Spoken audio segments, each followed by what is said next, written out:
Natsuki was a total loser trapped in memories from his teenage years that just wouldn't leave him alone. That bitter feeling of trying everything to fit in and still coming up short really stung. Getting rejected by the girl he loved had burned itself into his brain like proof that, yeah man, looks matter. Natsuki's biggest wish was simple, but impossible. A second shot at life. It all starts in 2021, and Natsuki was sitting there thinking about something that seemed kind of dumb on the surface. What's even the point of rewatching a movie? Like, you already know everything that's going to happen. Where's the fun in that? But that's exactly what he was doing. Watching a movie he hadn't seen since 7 years ago. In it, the main character traveled back in time to find the girl he loved.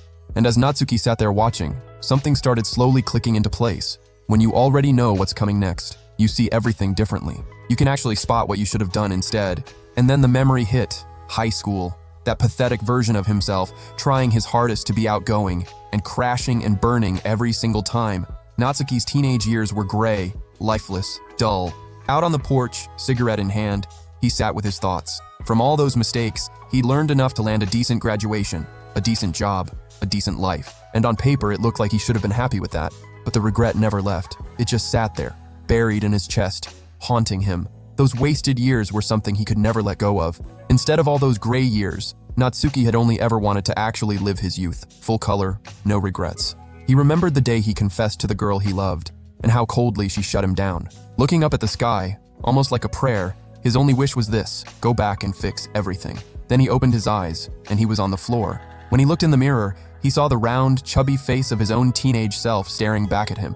Namika opened the door wearing a school uniform, and at first Natsuki figured it was some kind of costume thing, like cosplay. But wait, Namika was a sophomore in college. Why on earth would she be in a high school uniform? That's when it started clicking.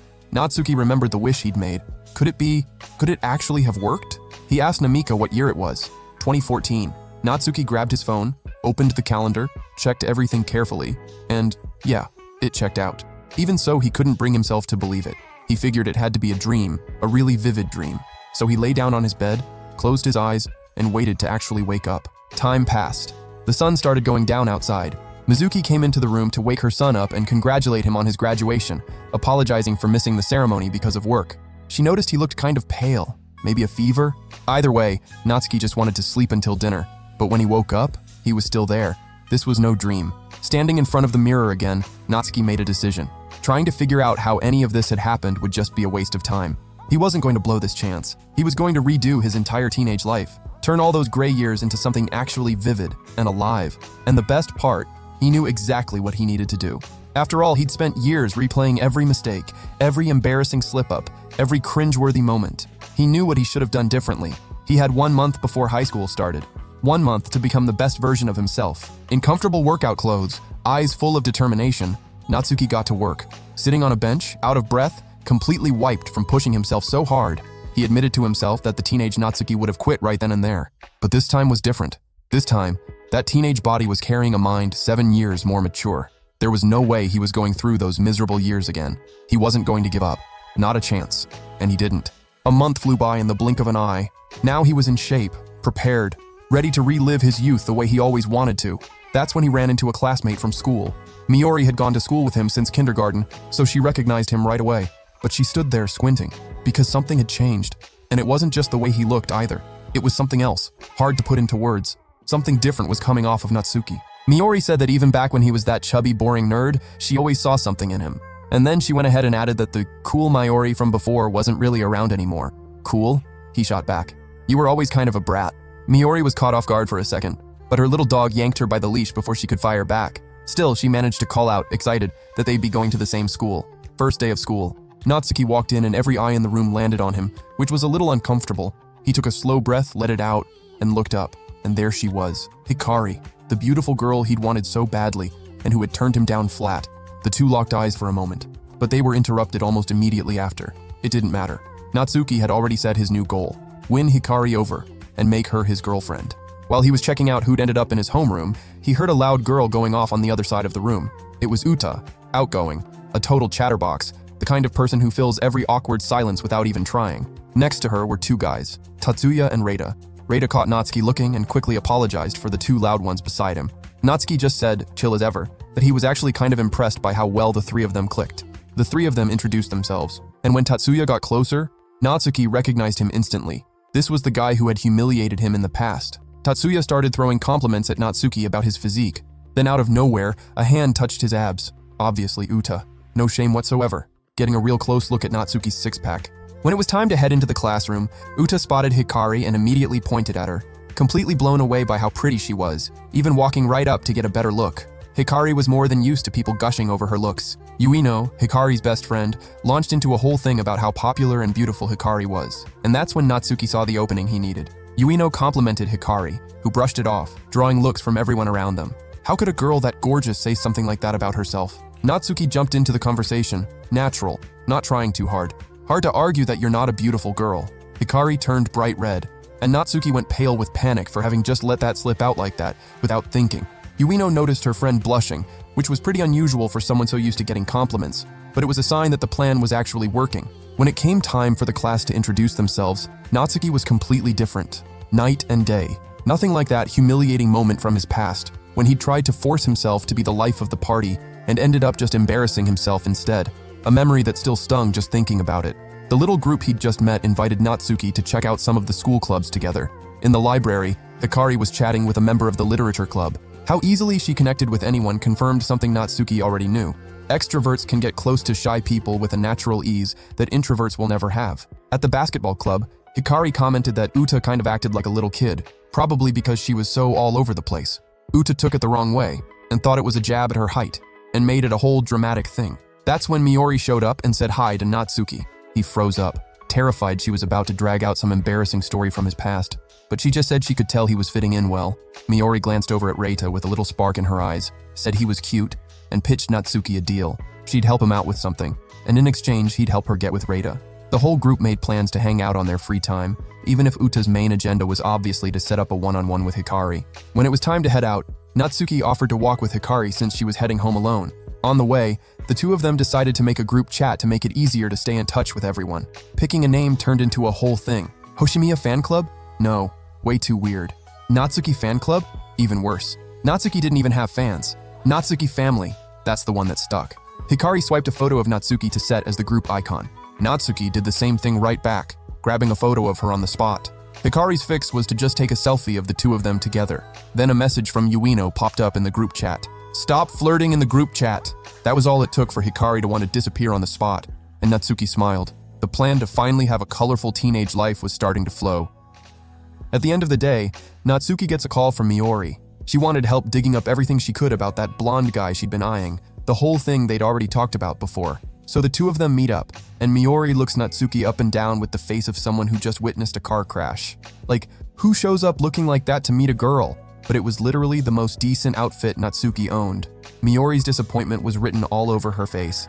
Anyway, Natsuki was down to talk about Reita, but he wanted something in return, to hang out with that friend group like they'd agreed. He didn't even have to finish the sentence, because Miori already knew exactly what he needed. Clothes. And honestly, what kind of disaster could that fashion sense of his cause if left unchecked? By nightfall, Natsuki walked out of the store feeling good, shopping bags in hand. He thanked Miori from the bottom of his heart. She was like, literally the only person who could have helped him with this. With Natsuki now part of Reita's crew, it would be way easier for Miori to get close to the blonde. In exchange, she promised to go all out for the nerd. She'd make him cool, help unlock the extrovert that was clearly trapped inside him, and even help him navigate the start of high school. Maybe even find him a girlfriend while she was at it. The group finally got together to hang out. Tatsuya, Yuino, Uta, Hikari, Reita, and last but not least, Natsuki. Everyone looking fresh, ready to have a good time.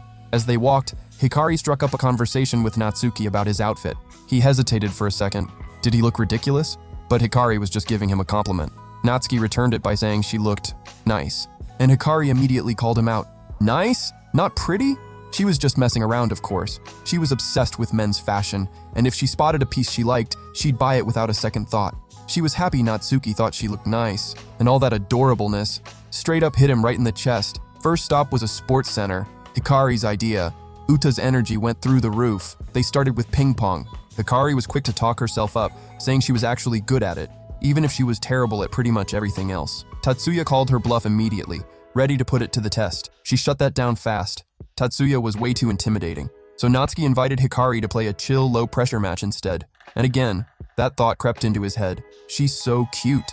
Uta and Tatsuya were both killing it, two veterans of having fun. Hikari, on the other hand, was an absolute disaster at every sport, including the ping pong she'd just hyped herself up about. Natsuki caught on fast, but she'd rather make excuses. It was Yuino who just said it straight. Hikari simply wasn't good at sports. Natsuki was confused. If she was that bad, why suggest a sports center in the first place? The answer was simple. Even being terrible, she had a blast. And that was that. Hikari is so cute, man. That was the only thought running through Natsuki's head the entire day. Reita and Tatsuya went at it. Pure rivalry energy. In the end, Reita wiped the floor with Tatsuya and didn't even flinch. Tatsuya immediately called everyone over for the next game. Natsuki asked if they couldn't take a breather first. Tatsuya spun around with that frustrated look on his face. "We don't have time for breaks." Natsuki deflated on the spot, like a puppy getting scolded. Reita noticed the tension. Because honestly, Natsuki had never had this kind of friendship dynamic before.